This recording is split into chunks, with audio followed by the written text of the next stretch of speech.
basically went where we were in Germany and killed us and actually sterilized black women. Why are we talking about that part of buddy? Yo, V had nothing to do with, your bondage, V was there, we fought, in the civil rights movement. Yeah, he taught us how to sit down and get the hell beat out of it for your own agenda. And then after certain laws were passed, your situation was this. You were a foreigner who came into your white brother's land. They wouldn't accept your yarmulkes, they wouldn't accept your Yiddish, and they disrespected you. But the difference between I and you is this. You can take off the yarmulke in the Star of David, and you will walk just like your brother. But I can't take off my color. I can't take off my black skin. I can't take off my brown skin. I can't take that off, but you could, buddy. And so, hell, we got it to where you said that you had nothing to do with it, but I got records where it was Jewish merchants who owned the slave ships. Many of them, according to certain stats, they said 70% of Southern Jews owned slaves. We can't leave that out. We got to tell the truth. What they say? Tell the truth and shame the devil. We got to tell the truth and shame the devil. So then we got it to where this dynamic of Jews and the so-called civil rights movement and how they helped establish the NAACP. You talk about that, but you don't talk about how it didn't have a black head almost until 1980. You always had white heads, and how you controlled Dr. King and manipulated how he moved, and how you had schools set up so we could sit down and get our goddamn behinds whooped. Because you knew this, you came into a system and you saw what was going on, and you knew that you had a plan, and that you basically wanted to get into this capitalist scheme of things, and that if perchance we rose up to fight, then we'll fight your behind too. So you will have us bow down and get beat up, and you walk with us and say, we shall overcome. And then when you go to the synagogue on Saturday, laugh at us. In the Sabbath, laugh, we only got it going. But it's shown that certain laws were actually broken down. This same civil Jew, white Jew, turned against us. In the Barker decision, they came against us. In the Ocean Hill Brownville case, they came against us. When we were trying to actually have black teachers teach our babies, they came against us. They came against affirmative action for black, brown, red, and yellow people. They did this in the Barker decision, Ocean Hill Brownville case. All over, they came against us. And they wrote the bell curve. We can't leave that out. There was a white Jew who wrote the bell curve, saying that we're genetically inferior. We can't leave that out. We got to include everybody. We have to include that. So we get into that particular dynamic, and we get into this. So they got their money.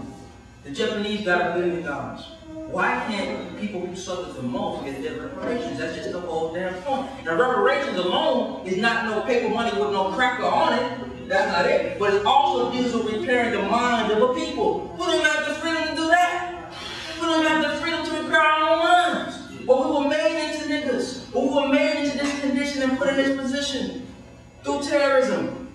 So how we move on through the transatlantic slave trade. And them, like being smart, saying, well, then niggas but they close to get free, so let's flip the script. So then they so-called freed us. Like Lincoln said, he said that if he could save the Union and not free the niggas, he said he would. He said there's two types of men in America. One white and one Negro. One is superior, and that happens to be us, the white man. That's what he said. That was a political move that they crafted.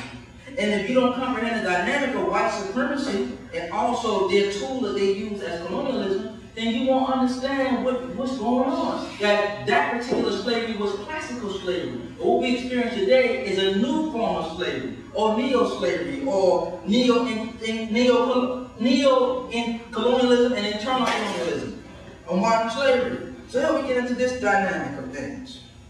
So they started what was known as the convict leasing system, where they would now have it to where you was black, more than one black person, you couldn't hang out with each other or you go to jail. 8, 10, 20 years. And the jails were on the plantation. The former plantation owners were now wardens. And if you, the first was called nigger codes. But this is the dynamic. Now let's do this now. Okay, you have what's known as, and this is from my vantage point of a psychoanalysis, what's known as primitive white supremacy and neo or modern white supremacy. Primitive white supremacy, you say nigga and you say spit and you mean that. You had nigger laws. But when you set the mind and hearts and the social system up to deal with, when I say criminal, I mean nigga. When I say cop killer, I mean nigga. When I say war on drugs, I mean war on niggas or war on spits. When you set that up, you don't have to say nigga and spit no more because the people already got the idea of what you mean. That's the primitive when you say it, and the new where you can just use a particular type of code words for meaning the same damn thing. So how we deal with this particular dynamic of things where we have it to where they so-called freeders, and you had the now known as the black codes, and when you were arrested and taken to prison, if you were out too late at night, violating the curfew, you were black. If you owned a gun, you were black. So they so-called promised us 40 acres and a mule, and we never got that. After all of this during Reconstruction, we served in every Congress. Which is to show you something. People say, well, you know, what we need to do is get into the politics. Go on the inside. That will go change things. We tried that. Voting too. We got into the system. We walked in every Congress from the 41st to the 56th. With only one exception. Even all the paper of money in America had B.K. Bruce, a black man's signature on it. So you was some stringy hair, ape-head, goat-head, peckerwood, pot belly with a damn overall and mayonnaise and ketchup stain on it, chewing on straw stuff, and saying nigga and couldn't read or write. You had to carry money that had a black man's signature. No matter how racist you were, you had to carry money with a signature of a black man on it. B.K. Bruce, Blanche Kelly Bruce. Then we deal with the whole particular dynamic of how we were judges, senators, and governors all over America, church. But as soon as the white supremacists got ready, he said, what the hell is this, Bubba? Niggas arresting white folks? No, we can't deal with that. So they came down to the sheriff depot, cocked their guns, and all you can hear is the staccato of their weapons, and they held their pieces, held their guns on the would-be black sheriff to come and be sheriff. And he said, what are you doing here? They said, nah, boy, we had to take this sheriff depot back, boy. They said, well, I am the sheriff. They said, nah, boy, big Bubba here, you gonna be the sheriff till I was duly elected by the people there. You better get on way with him, nigga. We gonna kill you, nigga. They went down to the portals of Congress when the black senators, the black Congress people, come in. Crackers cocked their guns. The same thing with the Senate. Crackers cocked their guns. But the whole point is there's a cracker system, so they're still sitting in the first place.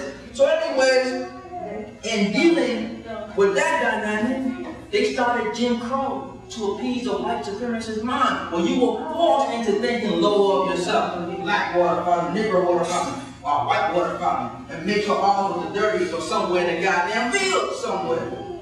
We go to fight for the white Jew Holocaust, but we come back to America and still experience our damn Holocaust, where black soldiers were killed and murdered. Jimmy Lee Jackson was a soldier. He was a veteran. Well, our women had to pee on the side of the roads, and we had to come around and cover that. We experienced that. So, here we got it, that even at that time, we used the bowls, and we were sharing for everything was in the system. And we still, out of nothing, no 48 and no music, establish our own society, establish our own community. Rosewood was one of those communities where we built it from the ground up, beautiful, rich, and strong. But this no good, not being vulgar, but using the actual English word for the female of a dog, Candyman Arrow. This no good cave bitch was actually cheating on her husband, and while cheating on her husband, she got beat up by her boyfriend. So in getting beat up by her boyfriend, she said, a nigga raped me to cover the scars. Then you got the whole Masonic thing and all of that.